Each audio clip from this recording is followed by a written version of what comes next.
আমি আপনাদেরকে একটা চমৎকার হাদিস শোনাবো। হাদিসের মধ্যে আল্লাহর নবী, বিশ্ব নবী মুহাম্মদুর রাসূলুল্লাহ সাল্লাল্লাহু আলাইহি ওয়াসাল্লাম বলেছেন, ও আমার সাহাবীরা, আমি কি তোমাদেরকে আরশের নিচে লিপিবদ্ধ জান্নাতের খাজানার একটি বাক্য শোনাবো? সাহাবায়ে কেরাম বললেন, ইয়া রাসূলুল্লাহ, যদি শোনাতেন। আল্লাহ রসুল বললেন, সেটা হলো লা হাওলা ওয়ালা কুওয়াতা ইল্লা বিল্লাহ।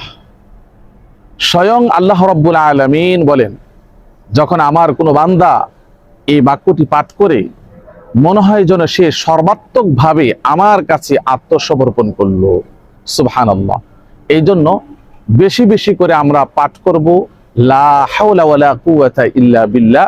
আমরা নিজেরা আমল করব, অন্যজন আমল করার জন্য ভিডিওটি শেয়ার করে দিব। ইনশাআল্লাহ অনেক সওয়াব আমাদের আমল নামার মধ্যে যুক্ত হবে।